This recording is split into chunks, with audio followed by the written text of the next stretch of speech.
Hey guys, I'm trying to hit 100k subscribers by the end of the year, and I think we can get there with your help, so please subscribe. It would honestly mean a lot to me. Now, let's get right into the stories. Story 1. I'm falling out of love with my girlfriend who refuses to work or improve her life at all, but ending things would leave her homeless as she has nothing going for her. I, 24 male, met a girl, 22 female, in a community college class when I was 20. We came from very different backgrounds. I was middle class trying to find a cheaper way to go to college, and she was living in almost poverty going to school because she was forced to by her parents who were threatening to kick her out. She dropped out about a year into her schooling while I continued and finished. During her first year we formed a relationship and she moved into my apartment more or less. Her relationship with her parents is pretty much non-existent and she has little to no outside friends besides 1 or 2 women she knew from high school, who are deadbeats in my opinion. I make around $80,000 a year so we live relatively comfortably, but there's still some strain on finances.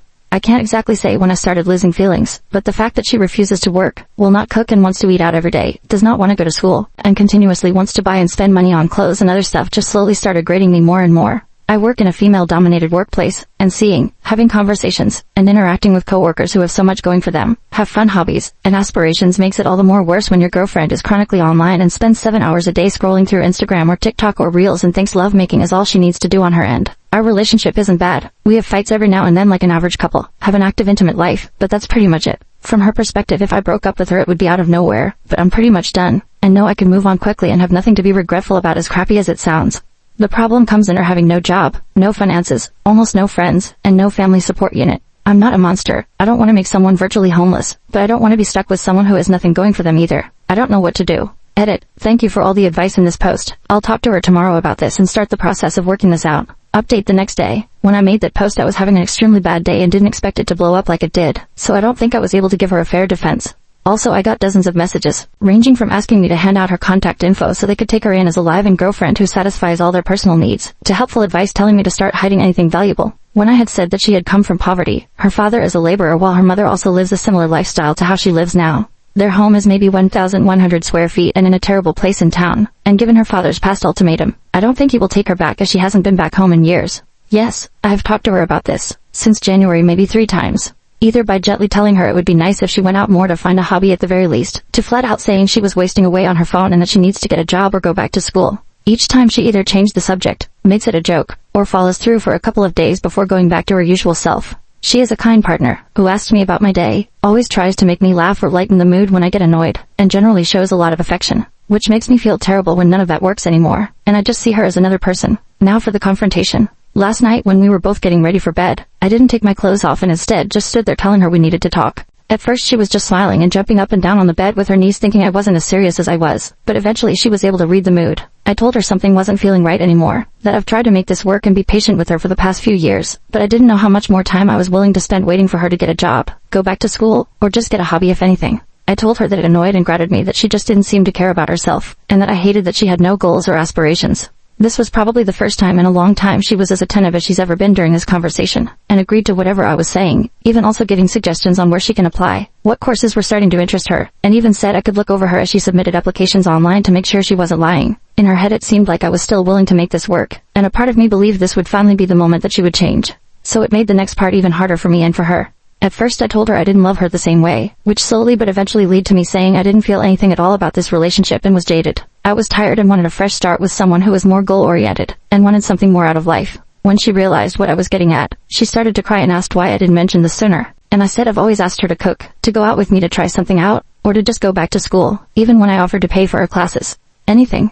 She said she understands that part, but was upset why I didn't say it was leading to me losing interest in her, because from her perspective it seemed as if I still loved her all the same. She started apologizing, saying she wasn't in the right mental state and saying nothing was motivating her, and she genuinely had no interest in any hobbies. The only thing she liked was spending time with me, which is all she looked forward to in the day when I came home. None of this was really affecting my emotions besides making me feel uncomfortable, so I tried to continue by saying, I think her lifestyle would be better with another person, but she immediately cut me off and became more panicked. She started to apologize again for what she's done and said she would be a better girlfriend, that she would go with me tomorrow to wherever I wanted to go, and would look for courses in August that she could start doing. But she did not want to lose me since she had nothing else in life, and absolutely hated that I stopped loving her. There were so much tears and snot that I said we would have this conversation again when she calmed down, and we eventually did in an hour or so. She pleaded to give her 2 months to make a change and give her another chance, and promised that she would change. Again she listed off all the places she would apply to and said she would be a better partner. I never wanted to make her homeless, so this seemed like a good settlement, even though I still had my doubts. I then reaffirmed that I wanted to see other people, but she seemed much more adamant on this issue than the aspirations issue that she would be able to fix this. She said just give her a month to try and make the relationship work, and asked me again and again on what she could do to make her love her again, and that she didn't want me to hate her. She said that this was the worst part of it all, in the only person that she had just being done. It seemed as if she was about to break down again, so I said okay, we'll see how this relationship is in a month. In my mind, if I'm allowing her 2 months to get back on her feet, then by a month she would already be ready to move on. I also didn't want her to suffer a complete mental breakdown while I was still living her, so giving with her a month to let her fix the relationship would give her enough time to accept things. I slept on the couch last night, and will probably continue doing so for a while. She came out at about 3 a.m. wanting to talk some more, but I said I was exhausted and we would do it tomorrow. She then slept on the floor beside me for the rest of the night, apologizing again. When I told her to stop, she silently said okay and sobbed for a bit under her blanket. But that's everything that's happened so far. This was one of the hardest things I've ever had to do, but I regret nothing and feel much better letting everything out. I don't know how this situation will be in 2 months, but I was firm that it was the deadline. This post will probably get buried, so I probably won't do another update since I don't think anyone will care about this in a week or a month, but I will definitely private message those of you who have been helping me through this on how it turns out, or those who just want to be updated. But yeah, thanks. Edit to add. Firstly, for all of you who keep asking what my workplace is, I'm an RN. Secondly, I've been doing some self-reflecting and think I know how I want to go about this that will help with my lack of communication skills. I know I'm not a perfect person, but I still stand by my decisions I made that night 100% through and through. Update 3 days from the original. Hello, I have a partner who wants to start taking an interest in baking. She's a bit self-conscious and doesn't like asking or looking for outside help, and I'm kind of clueless in the subject, but I want to be able to find a resource to give some help for her. Are there any YouTube playlists or something similar you would all recommend to get started for someone who has little experience cooking as well? Update 1 week later. Hey all, it's been about a week since my last post and thought I'd give an update. A lot has happened. I find it easier to write than to speak in many situations, so this has been a great way to help my decisions and clear my head. Writing everything down has helped tremendously, and I will continue to do so until this is all over, and I will nuke everything afterwards.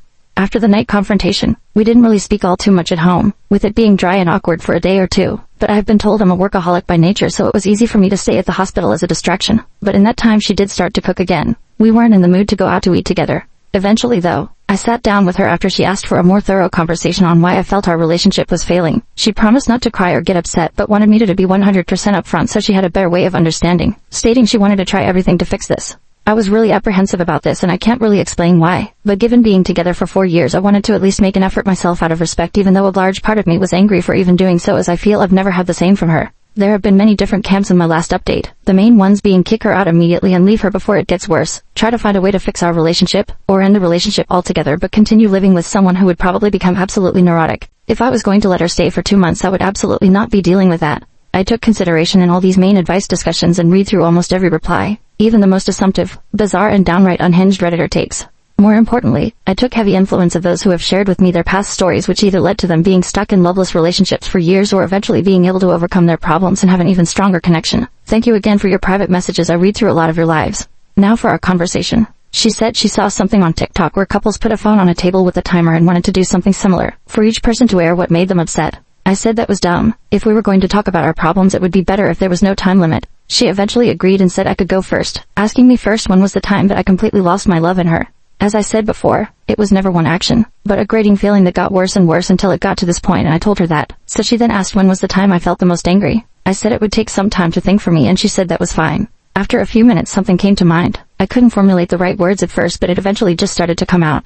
I told her the worst time was when I was first starting at my hospital. To keep it short, the tempo was brutal. It was constant work with little to no downtime, as I was constantly learning new things that school would have never taught me, while being expected to be able to handle it as a professional. It was without a doubt the most stressed I've ever been, and I feel like other RNs can relate here. That year hardened the way I think now. That hard work does pay off, if you have the drive and the passion. I told her I think that was when I started losing feelings the fastest, seeing her at home doing absolutely nothing. Coming home to no food made, to her not working a job, to her not learning anything. Completely stuck to the internet with nothing to show for it. I said it made me even more upset when I had given suggestions for jobs with pretty easy schedules, or to find a new interest in school that would pan out better than last time, only to be rejected at my every attempt. I told her flat out that it disgusted me. She asked me why I didn't make this a bigger issue at the time, that I should have communicated this to her, but I said there's some things that shouldn't have to be said. I shouldn't have to remind her to wash her butt, eat, do something other than mindlessly scrolling on her phone for hours at a day, every day. I also told her that after coming home from the hospital during more stressful days, the last thing I wanted was to spend my time begging my girlfriend to do something productive, so I held my tongue and settled as she was still nice and caring.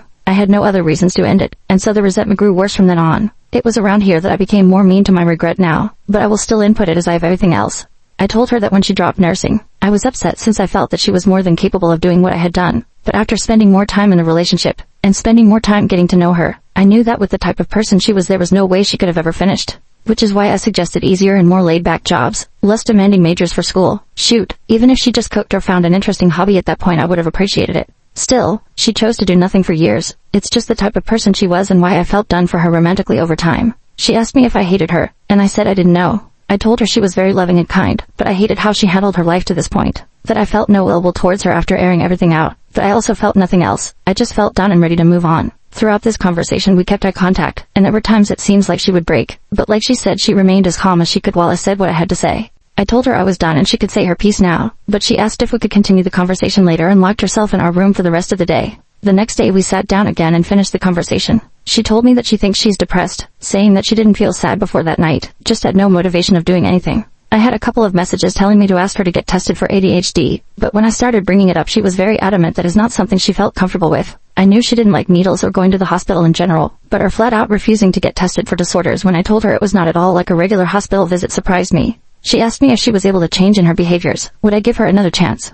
I said I didn't know, as I felt nothing right now and didn't know if her doing it would bring any feeling back, especially since it took my breaking point to do so. She asked if there was any compromise, and I told her again, if in a month I felt like there was enough reason to stay together I would, but that there was no guarantee that my feelings would return, but I would match any effort she also put out. She was frustrated by my answer, but I said that's how it would be. She gave me a piece of paper to look at that she was working on last night that had a list of hobbies and interests she wanted to look into, the two major ones being photography and cooking again. She told me that she was looking into these while also showing me her phone, giving proof that she was putting in applications on Indeed and Glassdoor for some entry-level positions that she might get hired in. I told her if she was able to show enough passion or interest in these hobbies that she showed, I would not care about her working, just anything to improve herself. But if she didn't do anything at all, then it would be best to look for a new job to help her if she moves out. I've also been asked in private messages if I have any personal friends to talk to. There's 2 female coworkers I can find some information, and given how many hours we work together at our hospital, and who I completely trust, as in my opinion they are extremely grounded. They both said I would eventually get love bombed and this would all go back to how it once was, and that I needed to stand firm with moving on.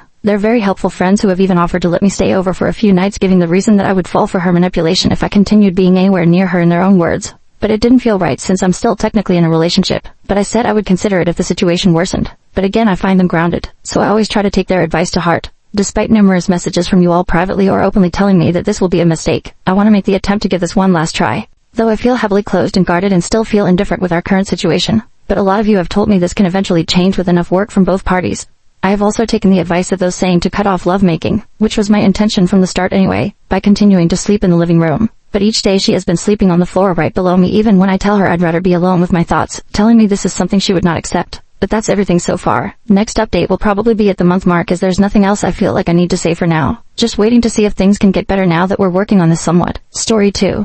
I've been with my boyfriend for 4 years, and I'm ready to settle down, but he's still unsure. I gave him an engagement ultimatum or I'm leaving, but now I'm worried I'm ruining a good thing.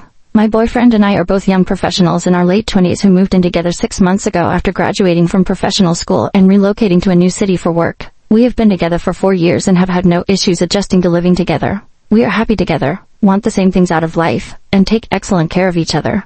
The issue is that I have known for a while that he is the person that I want to spend my life with, and I would like to settle down and hopefully start a family soon. I have been in a serious relationship, also lasted 4 years, before him, so I know what I am looking for. On the other hand, my boyfriend is not in the same headspace as me about this for a few reasons. 1, he was a late bloomer when it comes to relationships, and I was his first real girlfriend. And 2, he has a hard time making decisions about everything, from his job to what pair of shoes to buy. When we discuss the future, I am very clear that I'm ready to settle down with him ASAP. He is also very clear that he loves me. He thinks we have a great thing going on, but he wants to take more time to see where it goes. He also jokes around about how he hasn't banged enough chicks. We had some serious commitment discussions last year when we were deciding where to live after graduating, and I told him that I wasn't going to try to relocate to the same city as him unless we were engaged. He didn't propose, and I stuck to my guns. Despite very slim odds, we both coincidentally found jobs in the same city halfway across the country, so we moved there together and got an apartment together. Now I'm starting to get fed up and hurt about this situation. It was causing a lot of stress for me, and it was the main point of contention in our relationship. So in September 2017, I told him that when our lease is up in April 2018 I was going to move out unless we were engaged. He hasn't made a decision ever in his life without a deadline, so I figured this would help nudge him in the right direction. However, I'm starting to worry that he's not going to propose, mostly because he's telling me that he's not going to propose. Now I'm regretting this ultimatum, and I think maybe I was stupid for ruining a good thing by trying to rush things, but it's been 4 years.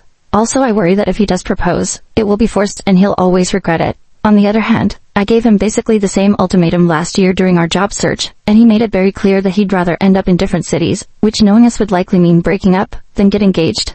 I'd like to think that I am being rational and empowered here, but am I being stupid and desperate? If he doesn't propose by April, should I stick to my guns and move out, basically sacrificing this great relationship because it wasn't moving at my pace? This situation is getting so stressful, and I appreciate anyone who takes the time to read this and give advice. Update 2 months later. My boyfriend knew and acknowledged the ultimatum, and I tried to use this as a springboard to have a serious conversation about where he sees the future going. We did have some sit-down talks that didn't really go anywhere, and he told me to stop bringing it up, so I stopped. We carried on for a little while being our happy selves, without mentioning the ultimatum. Part of me hoped he had a proposal planned and would surprise me. Nope. Now, we are 10 days away from the 3/31 deadline, which I 100% plan to stick to, and he just told me that he wants me to visit his parents in their home in September, and after the visit he would then talk with them about our relationship and consider proposing around December. Part of me is so insulted and angry by this idea. First of all, I have met his parents before and actually spent plenty of quality time with them. So far I like them, and they like me. They live in a more isolated state that's hard to get to from where I live. Plane tickets are pretty expensive, would be a 2-day drive. I have suggested that I visit them multiple times, and we've had plenty of opportunities to do so, but my boyfriend was against it for one reason or another. The saddest thing is that we both coordinated time off work last week. We knew about the vacation for months and had plenty of time to plan. He told me that he was going to visit his parents, and said that he was thinking about asking me to come with, but kept it vague. I looked up flights, which were reasonable in price at the time, and tried to plan everything, but when I presented the information to BF he would say not now or too busy, and put off planning the trip. Then, less than 3 weeks before the vacation started, my boyfriend told me I needed to come to his family's home with him on this trip, and if that didn't happen, there was no way he would propose. By that time, all the flights I had been tracking had gone way up in price because the departure date was so close. It would have been financially very tight for me to pay for that flight, and honestly I think what he did was crappy, because he told me at the last minute what I had to do instead of planning in advance like I had tried to do. So I thought it over and decided not to go with him. Now, he is saying the reason he can't propose is because I haven't met his family in their home. Like I said, I met his family a handful of times in the past. His family and my family have met each other, etc. He says that this needs to happen for his family to be okay with us getting married. If he had told me any time before the vacation was close and flight prices shot up, it would be fine. We had multiple vacations since I issued the ultimatum, and we could have gone to visit his parents then. I feel like this whole thing was him setting me up for failure so that he could not propose and then blame it on me. Not sure if it's relevant, but he is Asian American and I am white. He was born in the United States. I asked him if the need for me to visit his parents' home before he proposes is an aspect of his culture, and he said maybe. I don't want to be culturally insensitive at all, so if anyone has knowledge about this, please share. Now that we're 10 days out and he's realizing I'm serious, he spends all our time together begging me not to go through with it. But he's not planning to propose. He says it doesn't make sense because he's telling me that he would propose in December, but he was willing to take the risk of losing me rather than propose by April. I see where he's coming from in a way. If we do both want to get married, but I can't do this anymore. Also, I think he's an adult and find it insulting that he is blaming this whole thing on his parents not meeting me in their home. They are asking him constantly what his plan is with me. They don't know about the ultimatum, and so I get the impression that they are just as curious about the future of our relationship as I am. I don't think they sat him down and told him I need to visit them before he can propose, but that's just a hunch. Any advice or comments on this situation would be appreciated. Second update 10 months later. I couldn't go through with the ultimatum. I was planning to move out, actually found a new apartment and wrote the check for the deposit. But when push came to shove, I couldn't picture my life without my boyfriend. I decided that I loved him too much to leave him over the arbitrary deadline that I had created. I also believe that he meant what he said about getting engaged in December. I felt I was being silly for leaving him after 4.5 years because I wouldn't wait another few months. As a compromise, he said we could get a cat. I have been wanting one but he'd been saying no, and he said he'd go to at least one family event with me this year.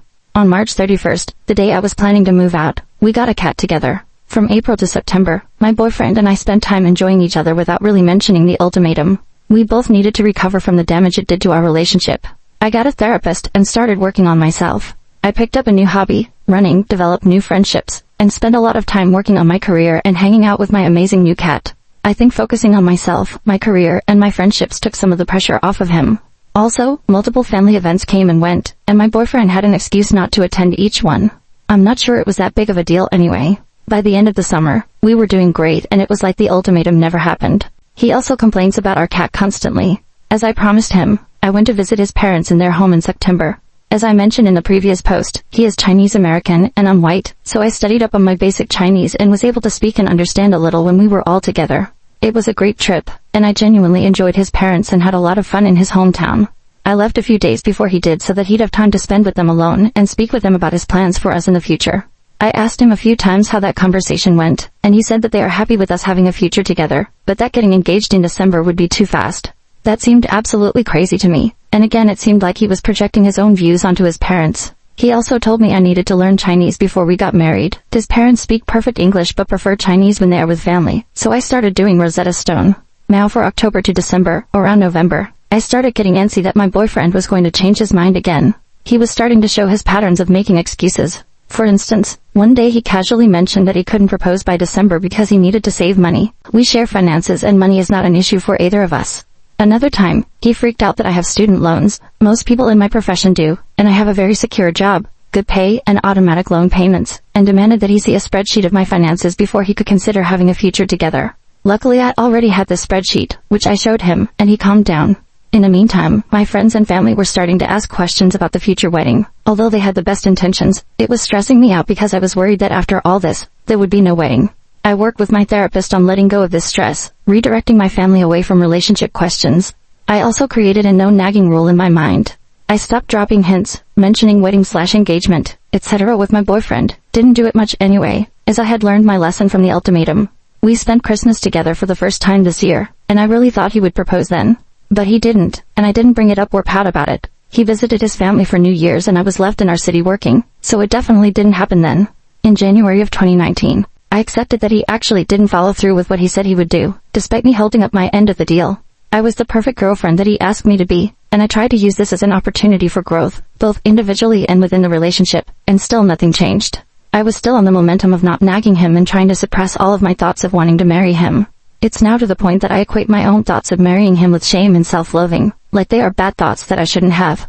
I realize I've been feeling so embarrassed with my own desires for my future, which is so sad. But a few things have happened in the past few weeks that have made me realize that this is all bullcrap. First, one of my superiors at work offered me some great opportunities at my job if I stay on board long term. However, my boyfriend wants to think about moving us out of the city we live in because we don't like it here. I'm actually okay with it for the most part. He also has given a hard no to ever moving back to my home state. His reason: my family lives there and they annoy him. I started thinking, wow, this person is putting a lot of limits on my life for someone who still can't commit to me for the long term. Then, this weekend I went back to my home state for my best friend's baby shower. Also, I want to have kids. That's the main reason I am in any hurry to get married. Biological clock is ticking. So yesterday, I was hanging out with my friend and her husband, helping them set up their nursery, and I had this aha moment where I realized that it's okay for me to want to get married and have kids. There's no shame in having my own wants. And at this point, not only have my wants and desires been shut down by my boyfriend, no marriage, we can't stay in the city where I have job opportunities, we also can't live in my home state where my entire family is, but I'd internalized this sense of shame about expressing or feeling anything that conflicts with his desires. So I'm starting to form a plan to move on, because this dude is taking more from my life that he's adding to it. I'm hoping to get anyone's opinion, advice and support about where to go from here. Also, I am willing to hear all the I told you so's from everyone who said I needed to leave this guy in March when I said I would. I totally deserve it. Thanks for reading. Final update. Wow, thank you Reddit for the super thoughtful replies. I've read each one so far. I spoke with my boyfriend last night about all of this. I started by asking what his roadblocks are and where he sees the relationship going. He brought up the fact that it's moving too fast for his parents, and some issues that he has with the relationship. 1. That we don't make decisions together. For example, the fact that I want to stay in our city for career opportunities despite him wanting to move next year. Also, sometimes I make plans to hang out with friends on weekends when he is free instead of us planning the weekends together. 2. He worries about the fact that I get a lot of Amazon packages and he doesn't know what I am buying. Showed him my Amazon history. It's mostly household supplies that we both use, and occasional supplies for my hobby. But that's like $20 a month max. Also, this is all on my credit card, which I comfortably pay off each month, so I don't think I need to clear every purchase by him. And 3. He also doesn't like that I'm chronically 5 minutes late to everything. That's true and my fault. Also, since it came up a lot in the comments, I wanted to mention that he explicitly said that none of this has to do with cultural barriers or the fact that we're an interracial couple. However, after all this, he said he's not ready for marriage. I was pretty pissed and told him I wished he told me this a year ago so I could have moved on. He basically tried to keep me around for another year so that he would have more time to figure out if he was ready. So I told him the relationship is over, and he is appearing to be in disbelief. He's trying to be really nice now, probably to get me to change my mind, but I'm remaining gently firm here, and that's it for now.